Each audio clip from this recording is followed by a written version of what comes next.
Okay. Put this back. Alright, hey guys.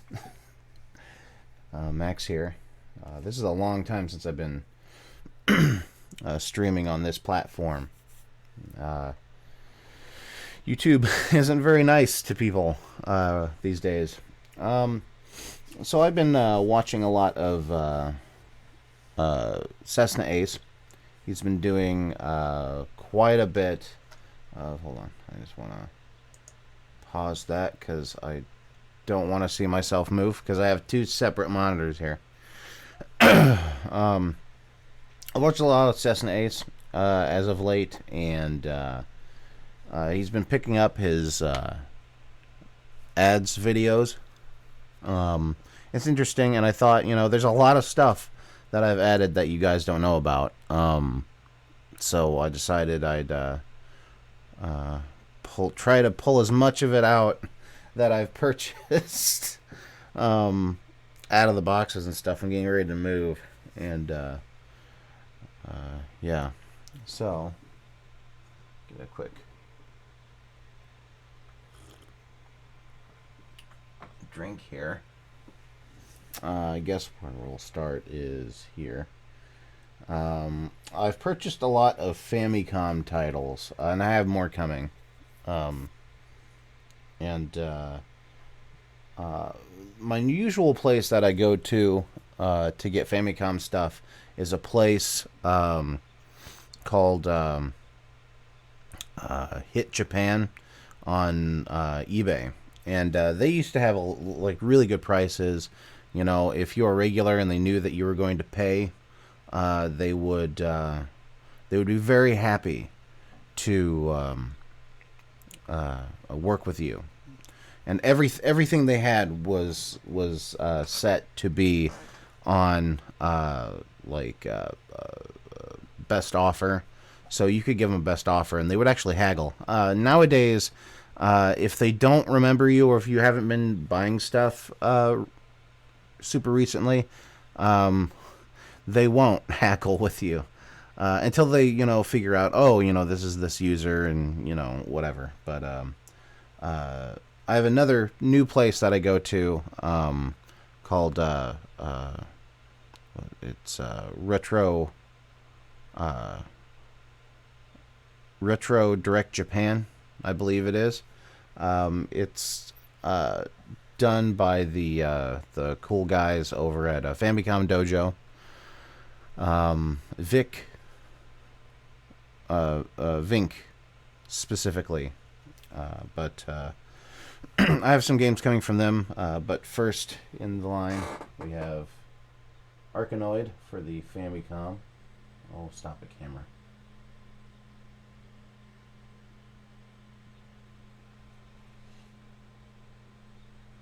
Arkanoid is a game that I really like.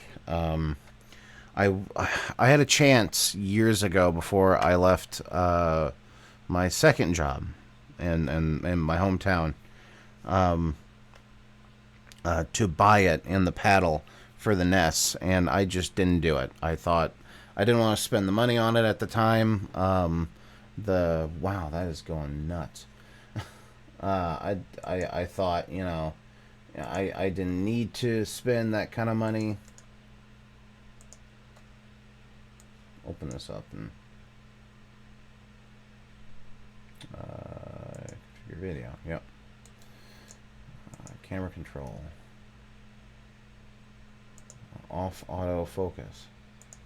Okay. TV 101, never use autofocus or auto iris. Anyway, and I didn't get it because I didn't like the price. I think they were wanting like $60 for it. And this is years ago. This is before I left, so this would have been like 2013, 2014. And now on eBay, they're like commanding like $100 or something. So yeah, so I decided to get it. I have the paddle. It's in the living room right now, but I was very happy to get this. Arkanoid is a very, very I would say important game for me because it was one of my favorites growing up. Back home, it's still there. There's a skating rink called silver wheels, and they had a whole all sorts of arcade games in there. I haven't been there in years. I don't know if they still have them in there. But one of the games that they had was Arkanoid, a tabletop Arkanoid, and man, I really liked playing that. I really liked playing that, and I'm very happy to get it for the Famicom. The next one I have here is another one from Hit Japan. It's this game here. It's a Konami game. This is Twin B. And you can kind of see somebody wrote their junk on that. I gotta get like my dictionary out and see what that is. But Twin B, I have this for the NES. If I'm right, in America they called it Stinger, I believe. I really like this game. I thought it would be fun to get it. I think this cost me like $5. I think. I can't remember. But this is a really good shooter. Kind of quirky, you know, but it's fun. Nonetheless, the next one is one I got a long time ago. It's another Konami title. This is King Kong 2. Seems to be in decent condition. This is a really cool game. I got this because of Luke. I watched one of his gameplay vids on this game, and I thought it was, it looked really fun, and I wanted to try it myself, so I went and grabbed it. This is kind of interesting because, as far as I know, there wasn't a King Kong 1. I'm not sure. There might have been one. That might have been an arcade title in Japan. I'm not sure. But as far as I know, there wasn't a King Kong 1 on consoles, or specifically the Famicom. But that's a really fun game. You play as King Kong, and you have to save your girlfriend. And it's kind of like a top down, like non-scrolling beat 'em up, almost shooter style thing. But it's really fun. The next one I got is one of those carts that look like it should glow in the dark by IRAM. It's Spelunker. Number 3. Has a little LED light in here. And one of the things that I really like about these cards from IRAM is that it has a little blurb on the back telling you about the game and a little screenshot of the game. And I think that's neat. Because as sad as it is, it's a known common in the universe that video game boxes are not saved. Unfortunately, So this is kind of neat to have like a little bit of like the blurb, like with the box on the back of the cartridge. Next one is a game that, again, I learned about on Luke's channel, and then found out that Dan Van Dam played it. I watched his video. He was playing a little bit of stuff.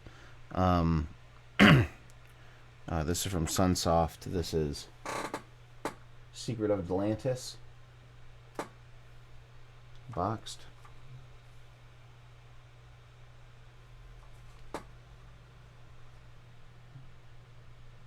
This is a fun, quirky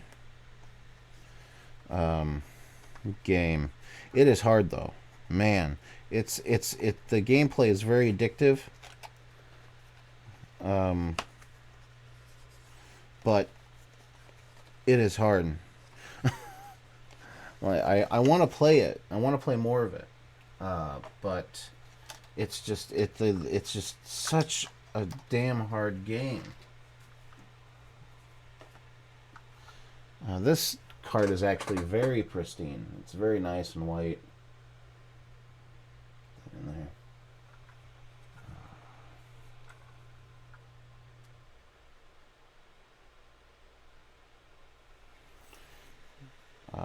I'm actually pretty proud of this thing.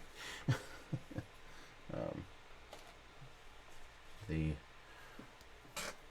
sparse manual.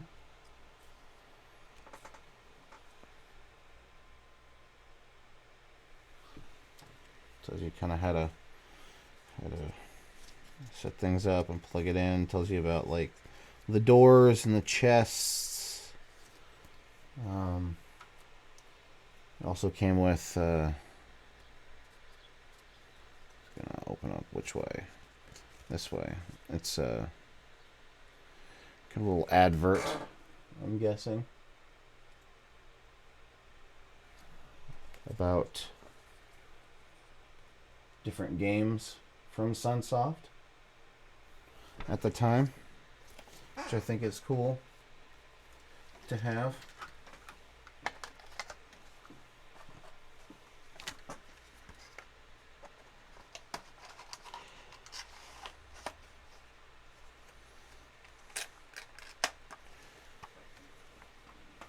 Next one, I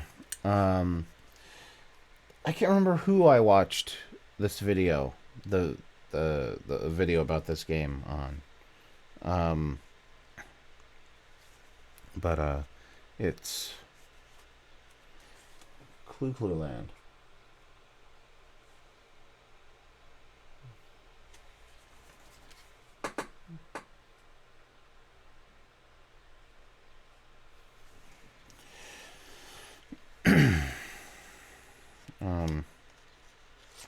Nothing going right.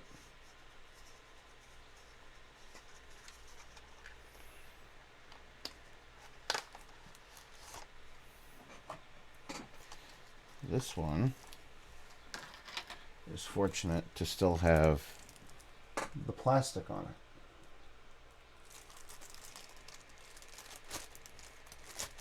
it. The plastic for the cart.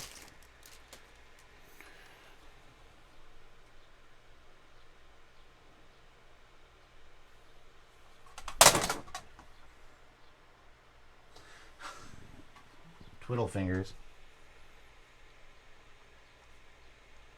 We're alright. Jeez.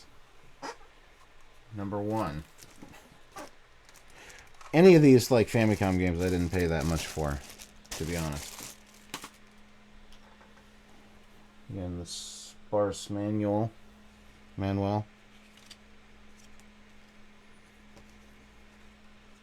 Again, my hands. Twiddle hands. This does look like it's been restapled back together.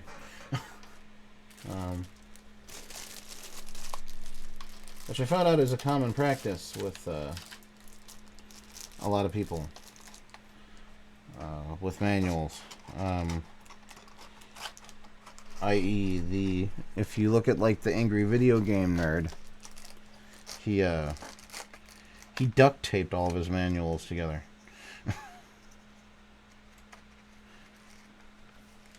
I think he mentioned that. Next in the Famicom lineup, readjusted, is a couple of Famicom disc titles. This is Famicom Grand Prix.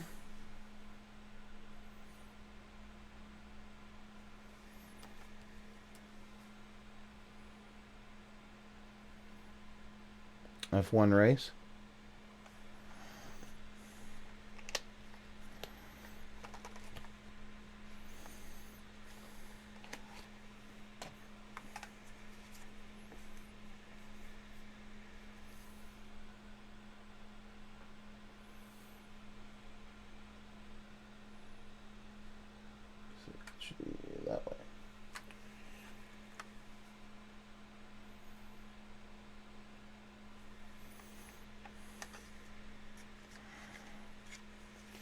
This is one of those later titles that they ended up putting a dust cover on the disc.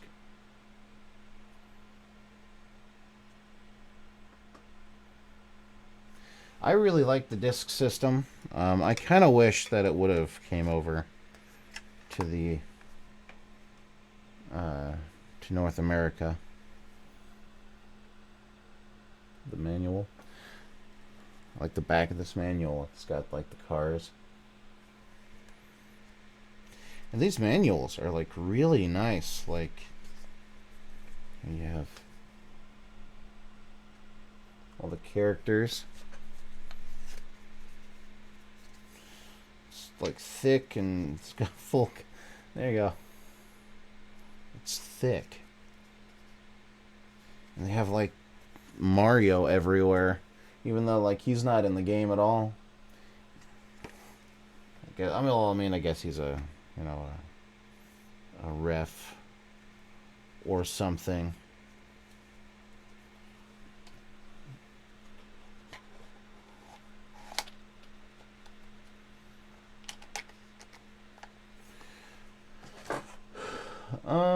This next one, I don't remember what it's called.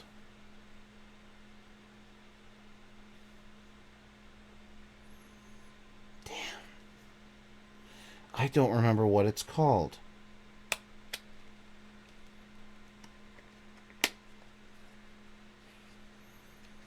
It's a Sunsoft game.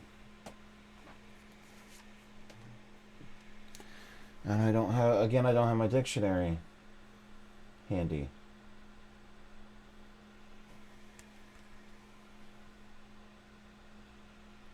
This game has problems. The data is a bit corrupted, and the graphics don't play quite right, which is a shame.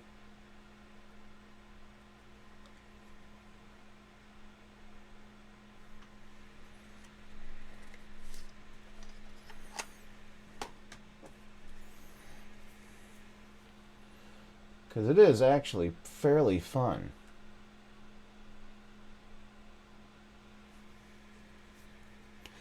I think this is based off of a manga.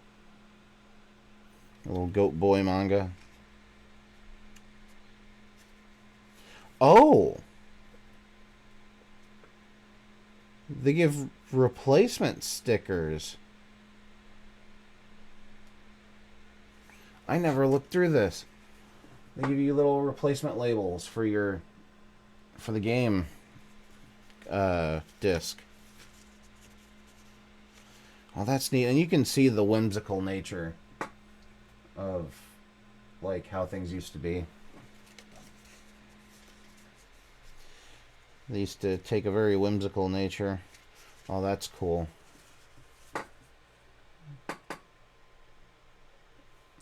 With instructional stuff.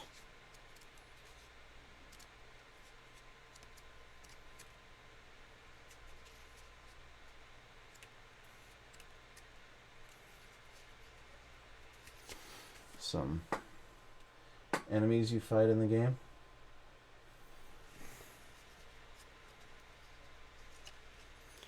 I saw again the very whimsical nature on how to take care of the disc, the discs.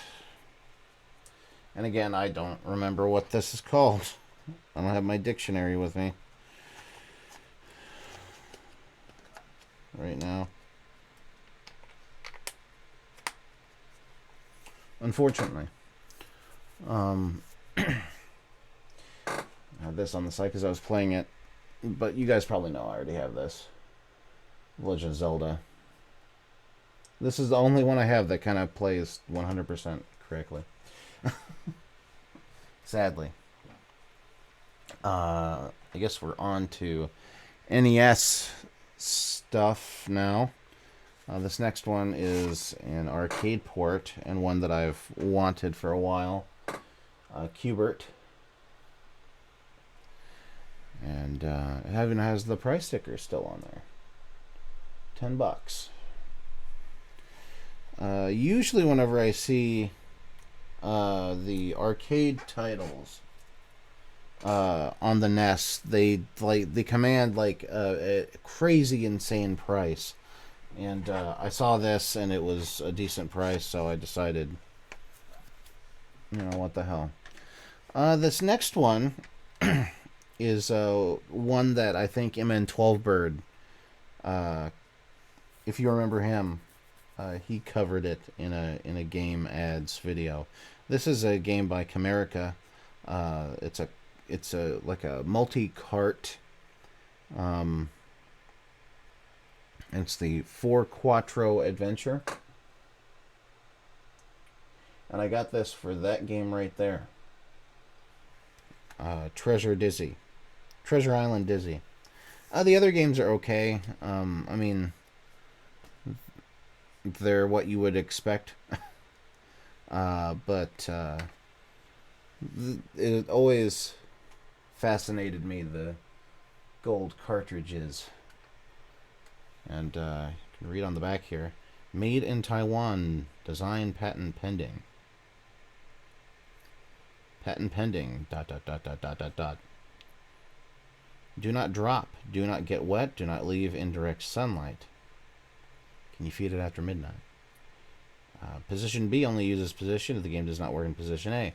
The reason why that is there and why there's a dip switch on the back is because Camerica's early way to get around the lockout chip was to send a small voltage to it to knock it out.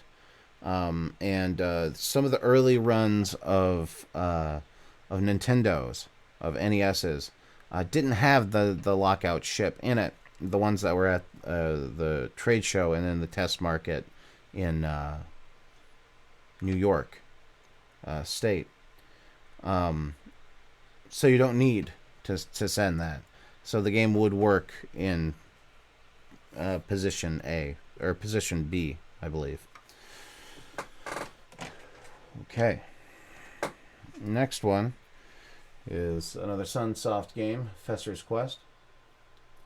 A lot of people don't like Fesser's Quest, and it's hard, but like it's not as bad as people think. See the marker that I hate. Excuse me, still on here. I would rent this growing up because I love the Addams Family, and I don't know, I can still play it today. It's still playable to me. The next one is in the Adventure Island series. Adventure Island 3.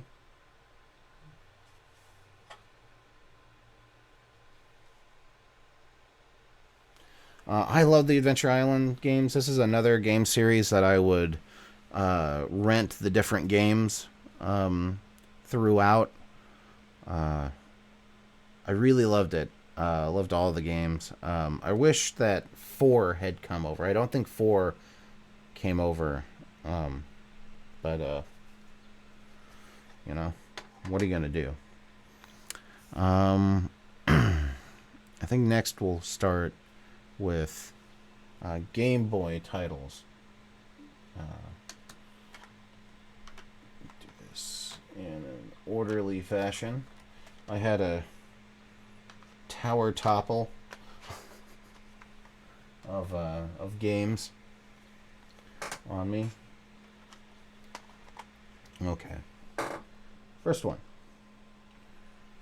is a game by Taito and published by Taito. And I had the NES game, but I can't remember where it ended up going. But here we have Bobble, created and published by Taito. This one. This is one of my another one of those arcade games that I love. And I played a lot of in the day. And lo and behold, right next to it, I found this. and it boggled my mind that I didn't see Taito's name on this because Taito made the game, and usually Taito would publish their own games. But Bobble Part 2. Let's see, Natsumi published this. And I found that very interesting, that would happen. In this game it's basically, it's just Bobble. It's a little graphically better. The same great gameplay. The next one is a translation of a game that never came out over here. And some people on the internet will try to tell you that the encounter rates and everything are the same from our Pokemon Blue. It's not. It's a little different. Some of them are, but not all of them, and they have the original sprites. This one is Pokemon Go Green. This is a reproduction cart.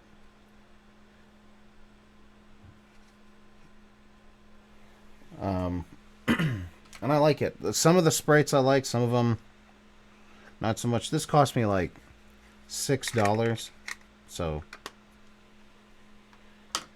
I kind of just wanted it. So I went for it. The next one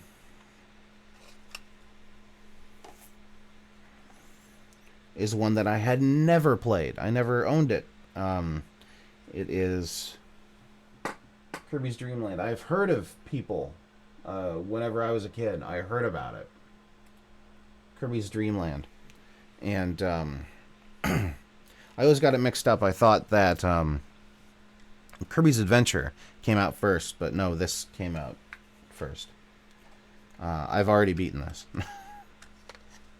Played it and beat it.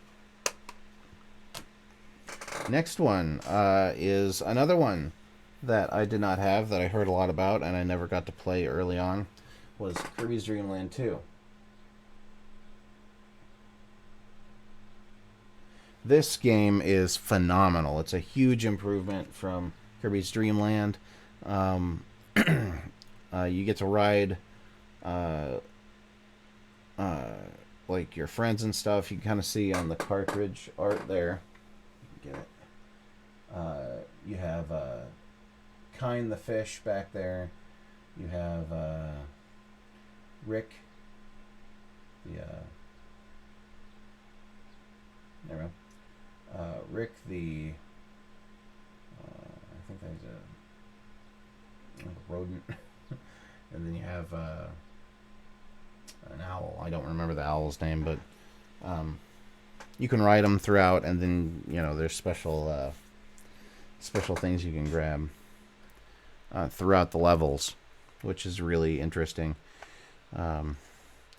Fairly long game too for a Game Boy game. Another long game for the Game Boy game. Another game that I didn't have, which was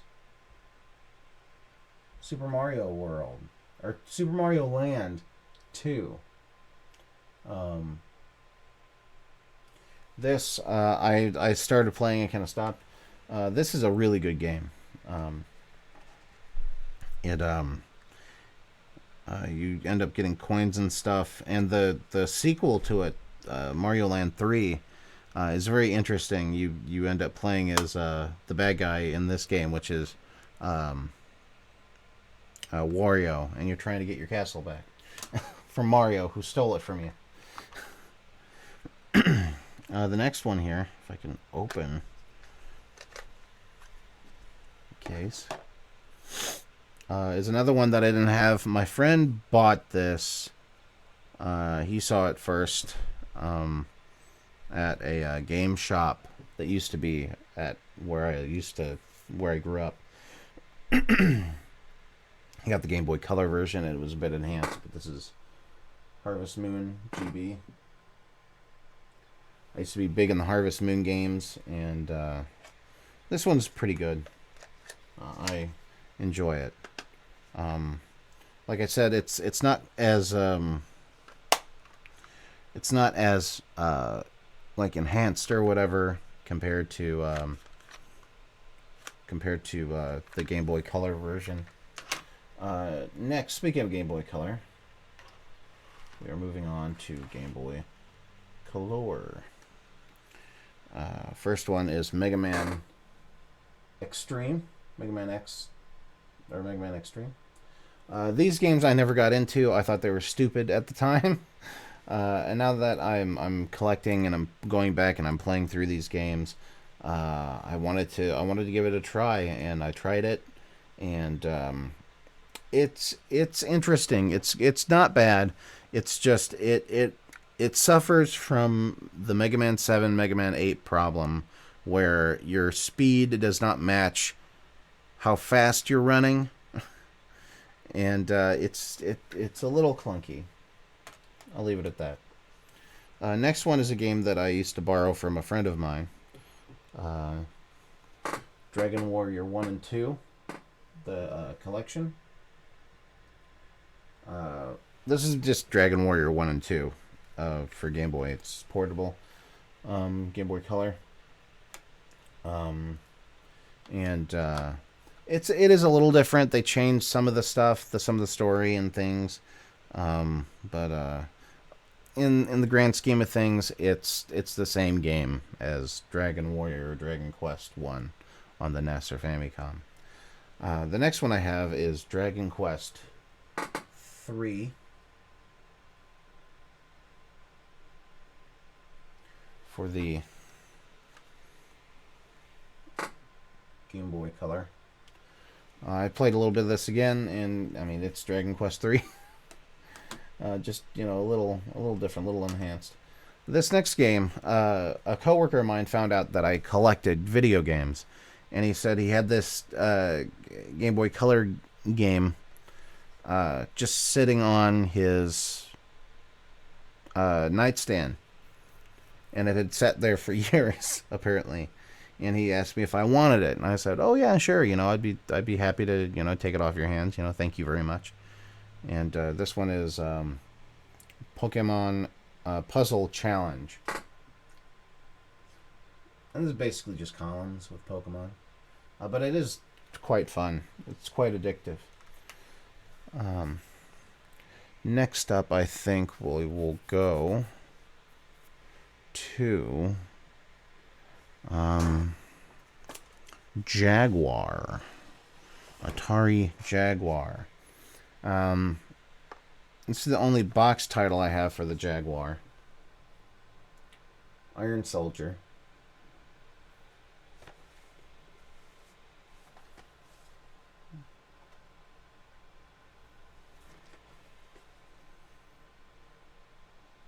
This is one of the games that people say is really good for the Jaguar. I'm partially inclined to say yes, that is true. The overlay for the keypad, the game,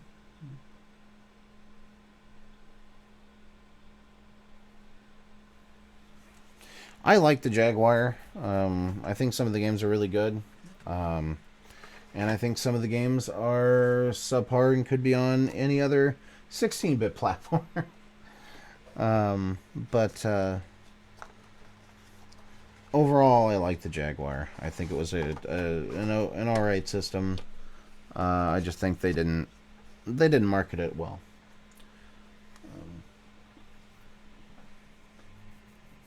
Next up is another game people say is good for the Jaguar, Alien vs. Predator, and there's a sticker on there. Can I get it off? Oh, I can. This one people say is another game that's worth, getting a Jaguar for. Again, I mean, this could have easily been on like the 32X or something, or like a CD-based console. But you know, I still think it's nice. You can either play it as a Predator or a Alien or a Space Marine. It's pretty good. Another good game that people say to get for the system, Zool 2. This is a platformer, but a really good platformer.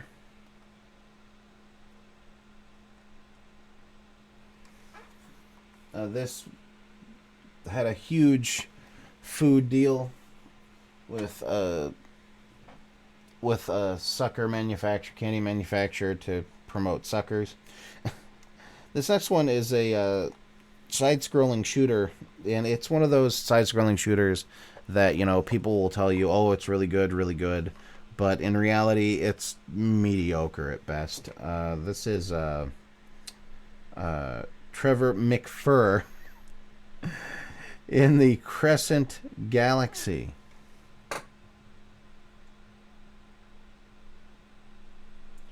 And yeah, it is. In my opinion, it's pretty mediocre as a shooter. But you know, that's just my Humboldt opinion.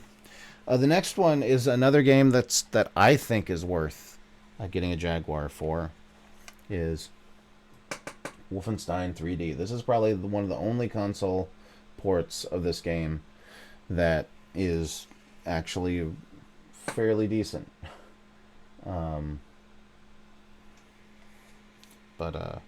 Yeah, this is a good version of the game. It plays very well. Any of the 3D environment 2D sprite shooters that don't require a lot of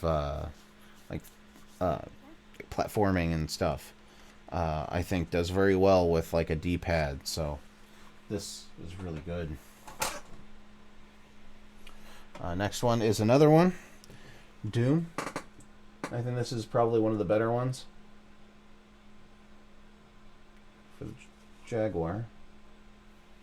The only thing missing in this one is the stages don't have music. It's like, how do you do that? I don't know. But gameplay-wise, this is a very good port of the game. And if you feel like you really need the music, you could probably just turn on some music. It does have sound effects and stuff, though. The next one is one of the packing games that came with it, Cybermorph. This is a very notorious game.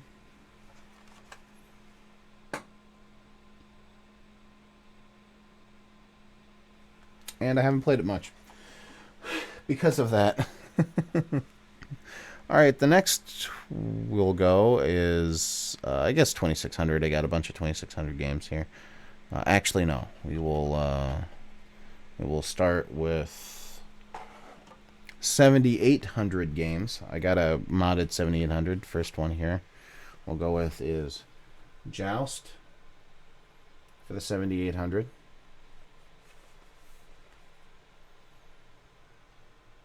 I think the 7800 is a very, very, very good system. I think it is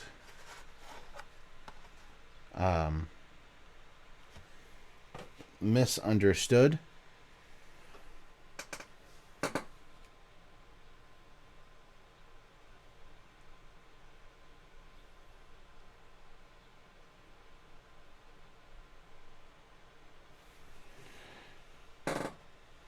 And I wish that more people liked it as well. The sparse manual.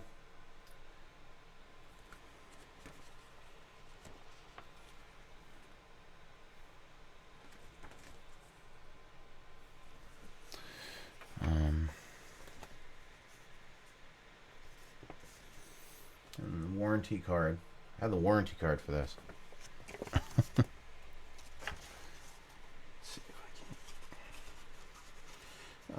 Joust is a really good game. Another really good YouTuber, Mark, formerly known as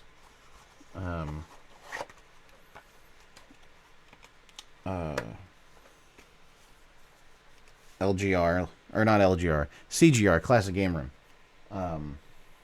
coined the phrase bird ass because in the game you don't hit them with the joust with the lance. You drop on them on your ass. Next one is a game that I already had, but I didn't have this variant and I didn't have it in the box. Pole Position 2, one of my favorites.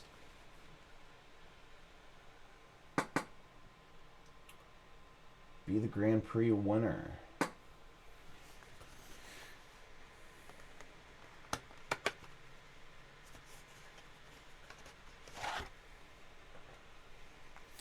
This is a later title whenever they started making money again.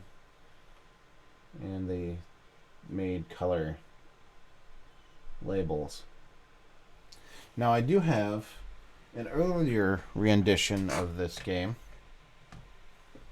An earlier print of Pole Position 2 with a black and white label.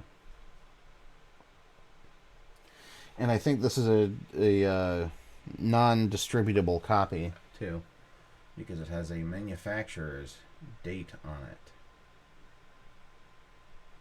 9/2/88.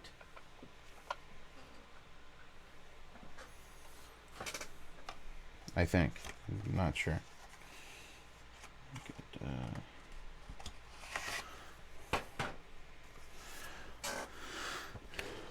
Again, the Spartan manual. The Spartan Manual. Sparse.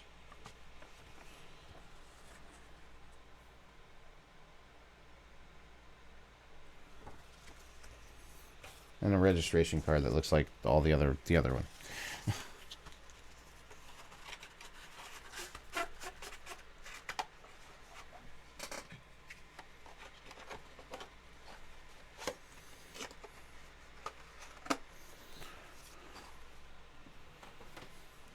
Next one is another really good one. Robotron 2084.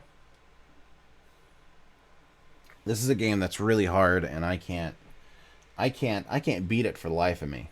I try and I try and I try, but I can't get that far in it. I can get like 2 or 3 screens in, and then I just get obliterated. Next one. Oh, how did you get in there? You guys know I have that one. Next one I have here for the 7800 is Food Fight, an earlier title. This is a game that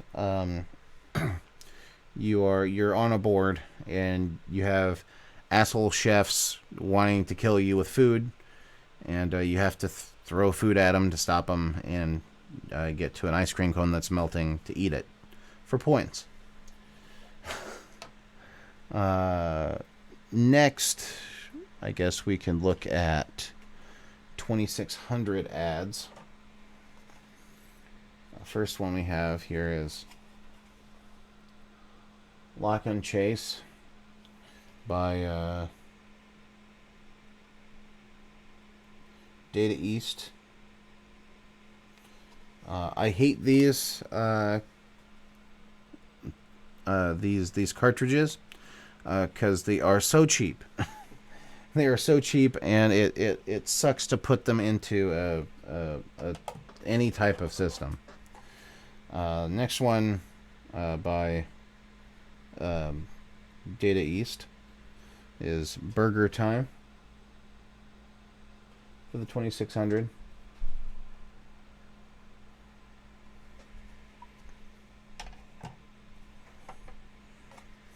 I got a variant here. This is a blue label variant of Tron Deadly Discs. I have not cleaned this one. And then the next one here, I have a plain Jane. Oh no. Sorry. The next one is two variants. We have Blue Label Adventures of Tron. Another one I haven't cleaned yet. And now we have a plain Jane white label of Adventures of Tron.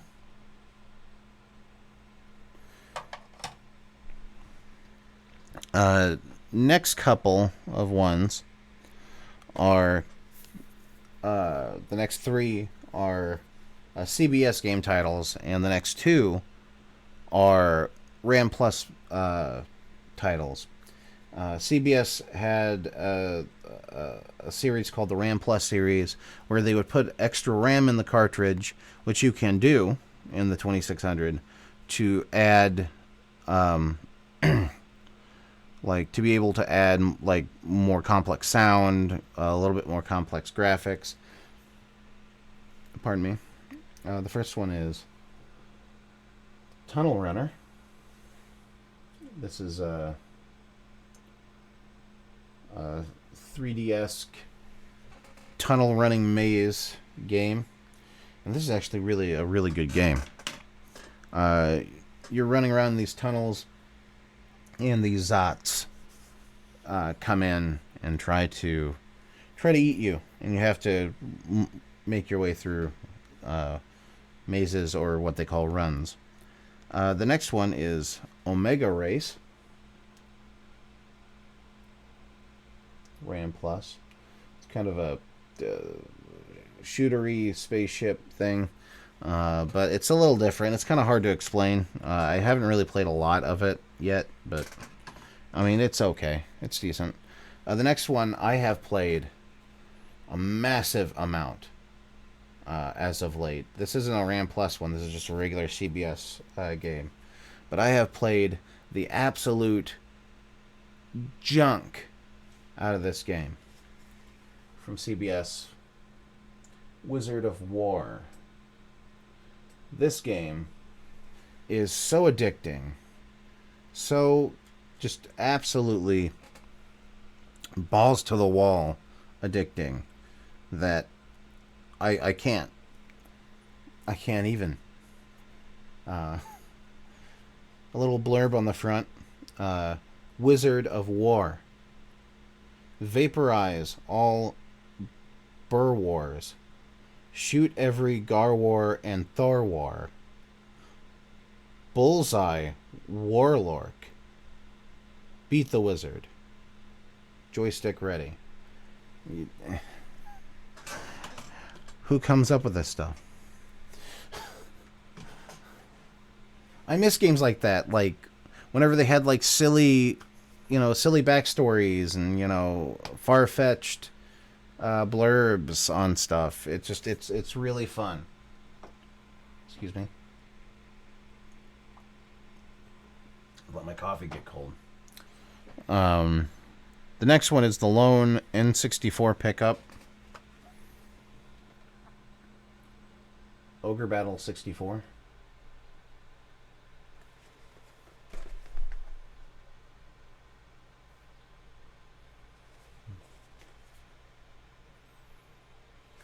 This I have played quite a bit.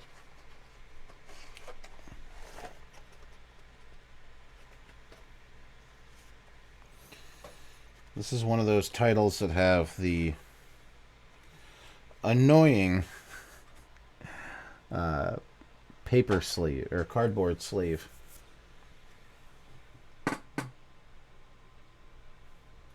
This is a decent RPG, like strategy RPG for the N64. There wasn't a lot made, and there was even less ported or brought over to the North American system. Again, beautiful full colored manuals.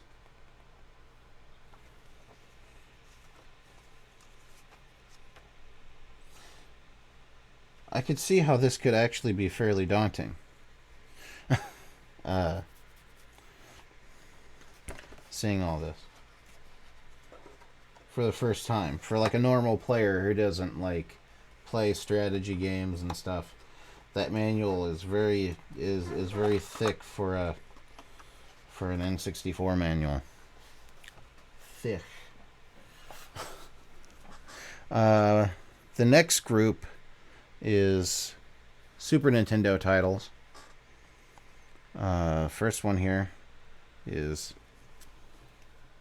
Brain Lord.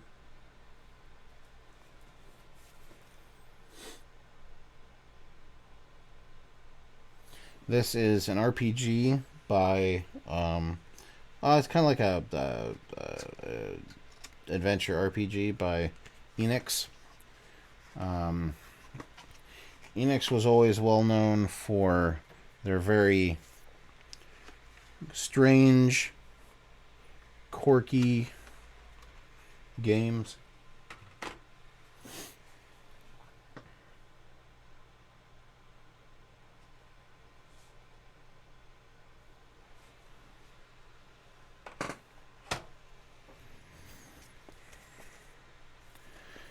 Came with a bunch of stuff on the inside.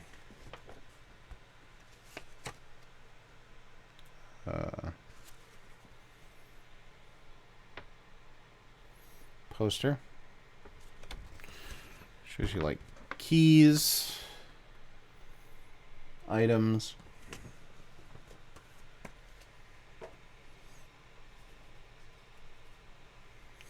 Oh.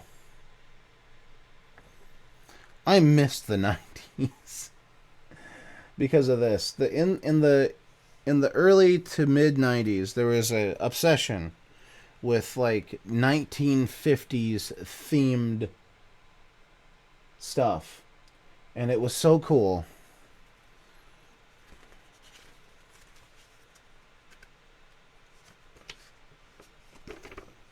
Join the club. Super Power Club.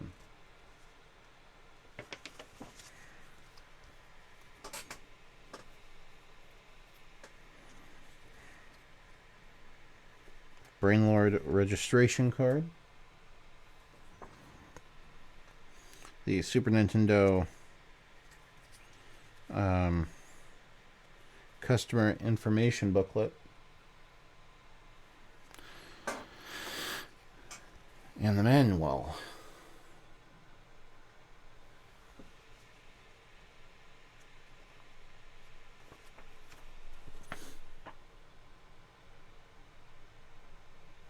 Enix was really good at making the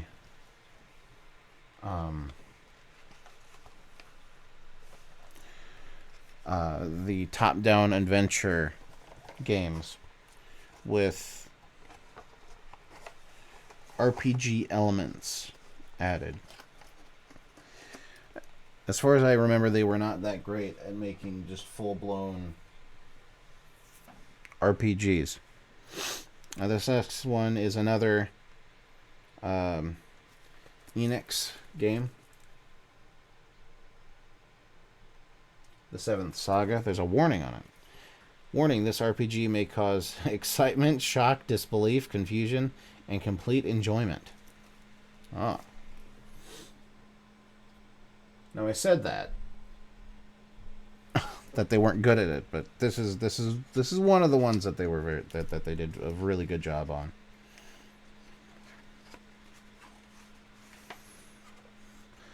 And this is one of the games that I got a bunch of goodies with, as the guy at Game Layer calls them. Still in the packaging.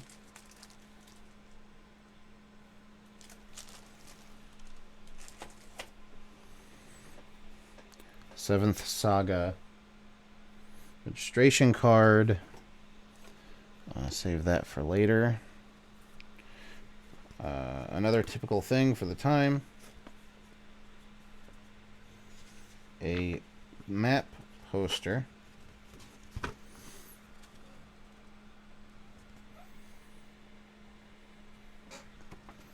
With cool stuff on the back telling you about the different characters.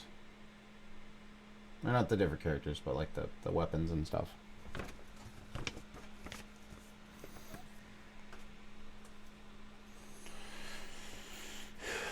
I turned into Bowser's worst nightmare. Alright. An advert for Nintendo Power. It wouldn't. Oh, I had Nintendo Power growing up. Another customer information booklet. The Seventh Saga manual. It's black on the back. Oh, that is rad. That is rad as hell. Look at that. You don't get that anymore. You don't get any of this anymore. They've taken the soul out of gaming. And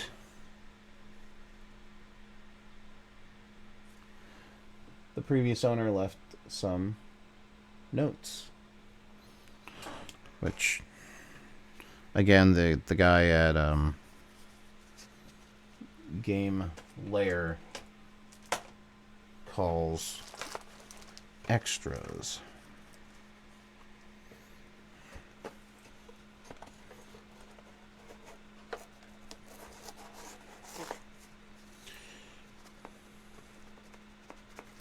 Oh, come on. Okay, well. Going in the back then.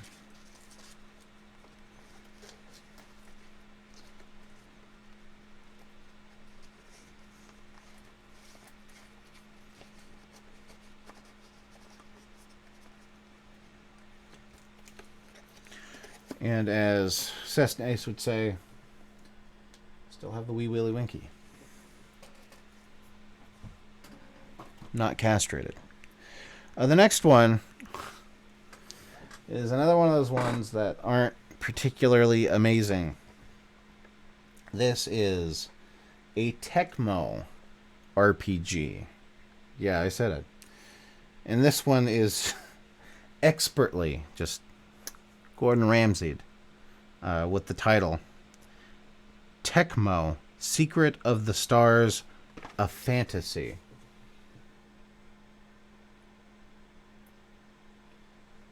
I couldn't believe it.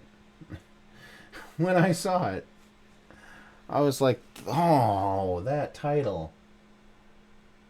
It's kind of like a Dragon Quest-esque game. But it's not particularly groundbreaking or amazing. No manual here. And there is some rental stickers on this thing, as you can see.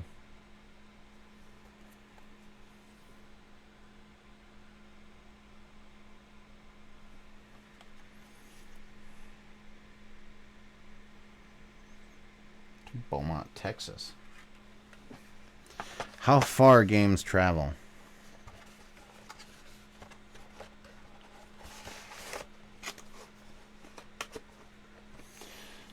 Again, this isn't a particularly amazing game. You know. Last one in the Super Nintendo. I had this game, and it just disappeared from my grown-up days. This box isn't in the best shape on the back, but this is SimCity. This is a good port of the original SimCity. You can see there the damage.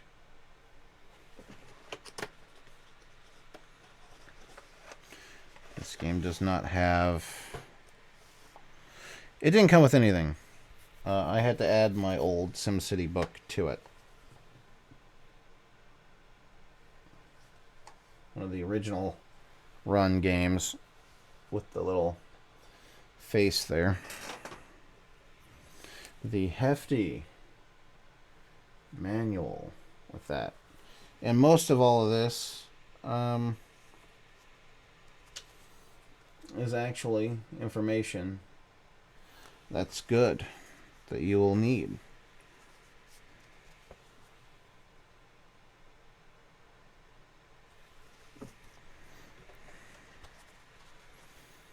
I had this game growing up and I loved it. I loved SimCity a lot.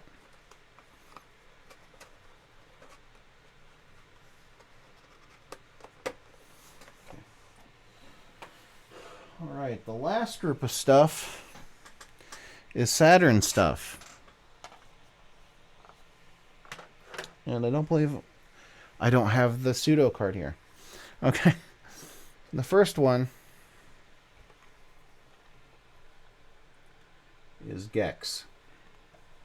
It was a platformer.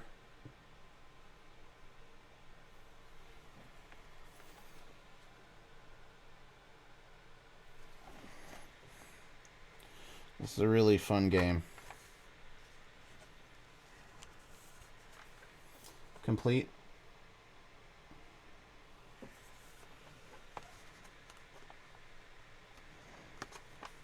So we can't pull the manual out.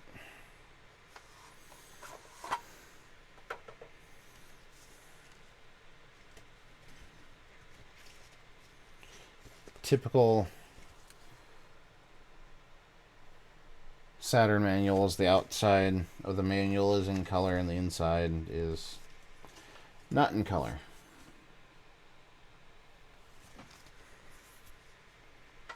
Mildly disappointing.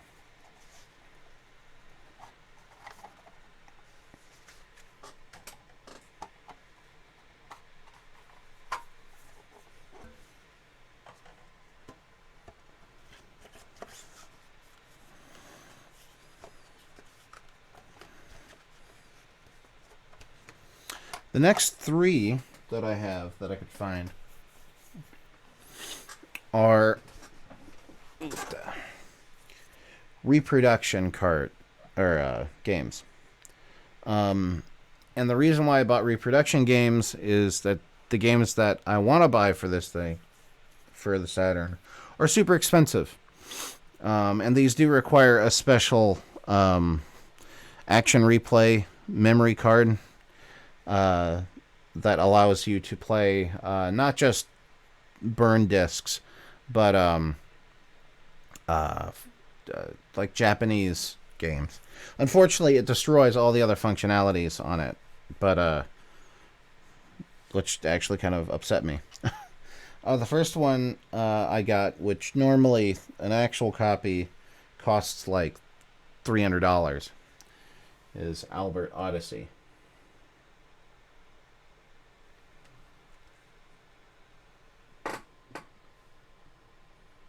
By Working Designs. And these discs are of decent quality. It looks like he has one of those big etchers. Those big, like, disc printing machines. The next one I thought was a translation of the Saturn port for Symphony of the Night, because I really wanted to play it. I didn't want to spend like over $100 for a legit copy of the PlayStation version, because the Saturn version didn't come over here. But this is Akamojo Dracula X, or otherwise known as the Saturn port of Symphony of the Night. It adds a character, which you can see there. Unfortunately, this is not a translation at all. Everything's in Japanese, and the voice acting is in Japanese. And it bugs me. The next one is a game that actually runs better on the Saturn than on the PlayStation. And it's Resident Evil, aka Biohazard. Also, this isn't just a straight port. If you can see there, there are textures actually on the walls. The original game, all of like the walls and stuff were very bare, very plain. Part of that is because they hadn't figured out how to do bitmap wrapping, because the PlayStation can't do 3D graphics. It can do wireframe 3D, and then it will wrap like high quality bitmap images over it, to simulate a 3D, but it can't actually do 3D. It doesn't have enough RAM, and its GPU, its graphics processor just can't do it. Whereas this one, they redid it a little bit, and there are better textures on walls. There are better quality frames for the characters. But I would definitely say if you can get your hands on the Saturn version, whether it be legit or repro, definitely do it. Definitely do it. Next, which is the last thing that I'm going to show you guys, is pickups I've made with the MVS. You saw my video a couple of months back on the Windy Gaming Super Gun, and I still am using it. Pardon me. It's working out very good. It's doing exactly what I wanted it to. It's playing the games that I want. And I showcased a couple of games, but I really didn't talk much about them. Let's get to it. Got Sonic Wings 2. This is also known as Arrow Wings. The interesting thing about these about MVS carts is that inside them, in the ROM, it has both English and Japanese stuff in there. So if you have like a Unibios, which I do, you can change whether it's Japanese or English, or oftentimes UK, and you'll find that as you do that, the title is changed. You'll have text and stuff, but it's very interesting. This next one is another favorite of mine. It's Puzzle Bobble, aka Bust a Move, for the MVS. I love this game. I love it. It's fun. It's addictive. It's another game that if you change the region from Japanese to English, it'll change the opening sequence completely, absolutely completely. Where it'll have like what I would consider kind of lame music at the beginning, and then a bust a move thing on the front, a title screen. But this is a really good game. I would also, if just for your information, if you're going to buy MVS carts, be very careful, very, very, very, very careful about who you buy them from. And if you buy them on eBay, try to only buy carts that you can see have been opened and you can see the boards, because I don't know if you can see this. There are two different colored boards here, and that's because they've hacked this up or chopped this up, probably to fix it. It's probably not a nefarious thing. I'm not saying that, they're trying to like cheat people out of their money or whatever, some of these eBayers. But Um, definitely, um, some of the extents that people will go through to fix stuff like this is just, it's mind-boggling. I ended up opening like this one and this one. These both have this. This one has the same color boards. This one has two different colored boards. Um, I looked it up. I looked at it and stuff. I opened it up, looked at it, and I was shocked. On both of these, they had very odd ICs in them, and all of the EPROMs that were on in here. The windows were completely open. They didn't close them. On EPROMs, if you don't know, there's a little window on the top of the chip to where you can let sunlight in, or it takes longer if it's just regular sunlight because the UV rays are so sparse. But if you have like an actual light generator, like UV light generator, you can erase the ROM. And as you can see, there are little vents for cooling, and light can get in there. And if you expose those windows to any type of UV light for an extended period of time, it will erase the ROMs. And it was just completely blew my mind. But again, as you can see, there are two totally separate boards. And I think probably what happened was they were fixing stuff, and either they grabbed the wrong board, and they figured out, like, oh well, it doesn't matter, it works anyway. But watch out for that. So if a seller is selling something at a high price, like if they're selling like Puzzle Bobble for $60, and you can't see inside it, don't buy it. I got burned. Luckily for me, their job wasn't botched completely, but yeah, you just gotta watch for that. One of the other things that I noticed in both of these carts is that they did not clean the boards up after they replaced the ROMs on them whatsoever. There was a little bit of corrosion on them. There was solder flux all over the boards, on around every chip that it looked like they had replaced, and it was just absolutely infuriating, just 100% infuriating. I messaged the seller back asking him, hey man, what's up with this?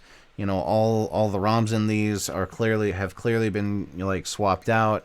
I don't mind buying a game that has been repaired and the ROMs have been written, because stuff happens, ROMs go bad, and you have to fix them. I mean, that's just how it works.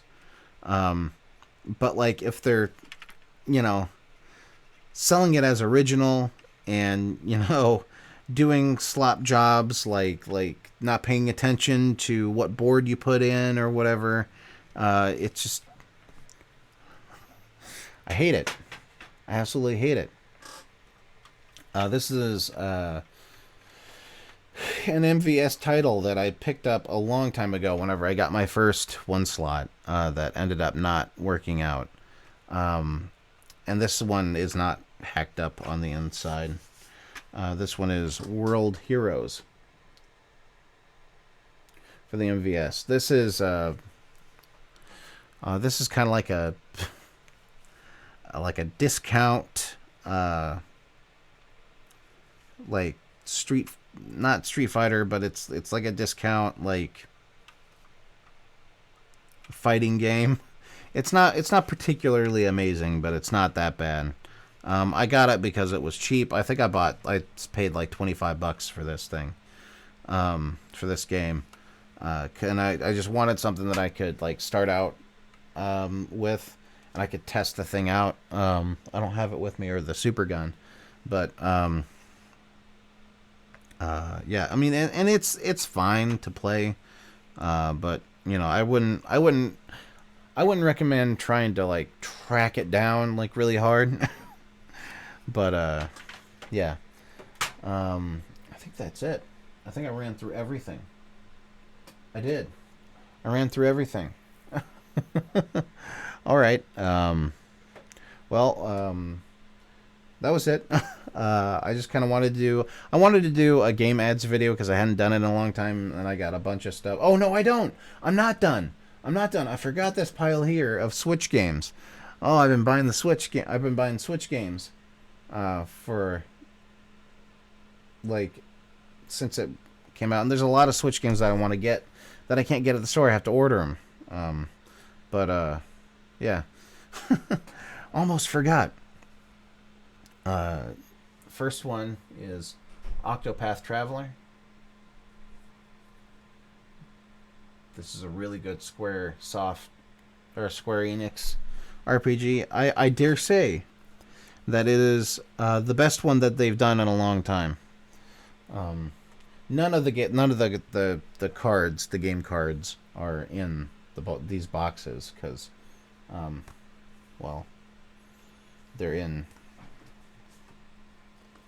here. Next one is Breath of the Wild. This was the first one I got for the Switch. Next one, Pokemon Let's Go Eevee. This is a quirky, fun, cool Pokemon game. If you like Pokemon. Next one is Disgaea 5 Complete. I'm a big Disgaea fan. I like the Disgaea games.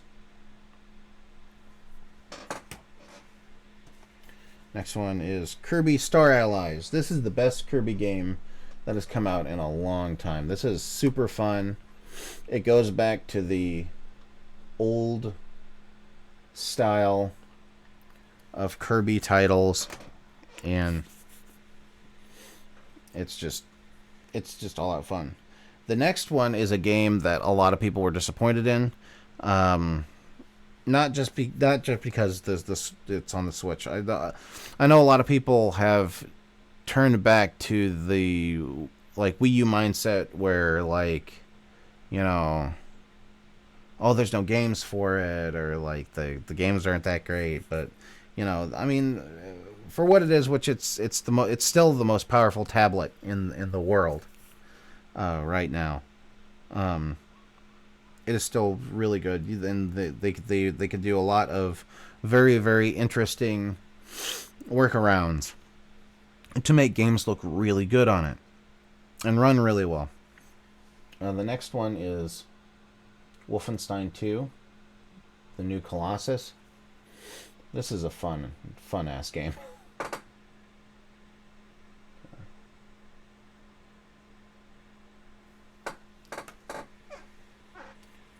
The next one is Dragon Ball Xenoverse 2.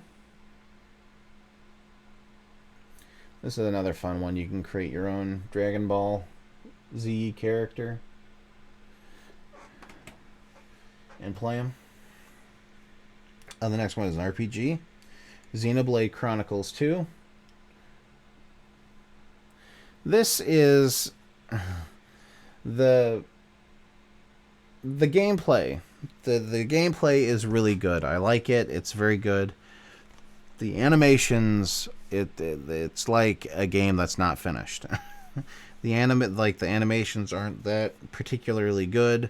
There's no ambient like motion, like, or anything with the characters. Other than that, it's pretty darn good. The next one is Super Bomberman R. Bomberman 33rd Anniversary. This is a fun game. I've always liked the Bomberman games, and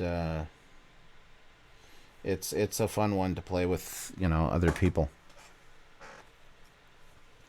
The next one is a more recent one, Super Smash Bros. Ultimate. This was fun for a while. I kind of stopped playing it after a while. I don't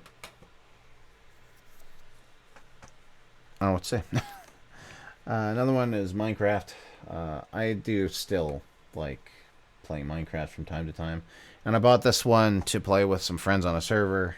And I found out that if you have purchased it before... You need to clean that off. Some sticker residue.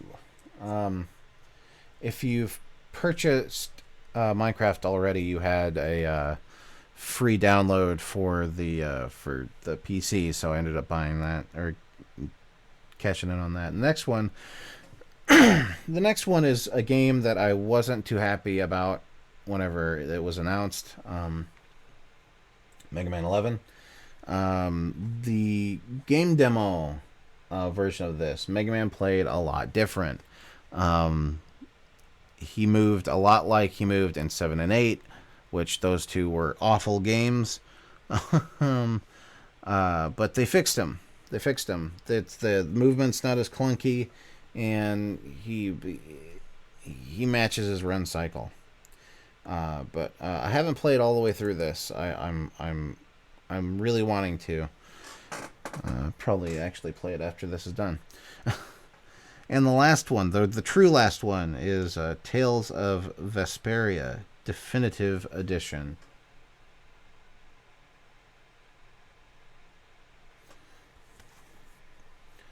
I'm also a fan of the Tales games. This is interesting because they sold me a display box, a display-only box, which is interesting. Steam Store Associate for availability. So I got a box that wasn't intended to be sold, which is good. Okay, so that is actually the end. I know there's more. I couldn't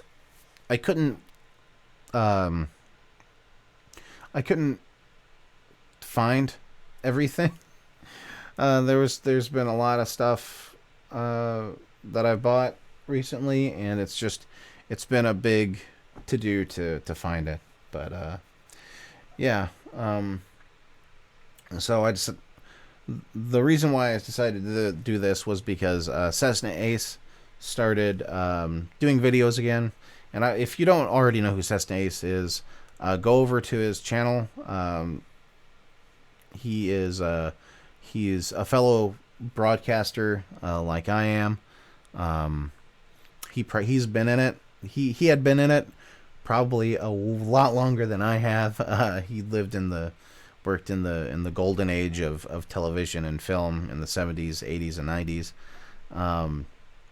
And he's also a video game collector. He collects movies, laser discs, DVDs, VHS, just a whole bunch of stuff.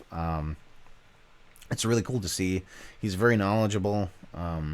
But he started doing his pickup vids again, and I thought, I haven't done a pickup vid in a very long time, and I thought, why not?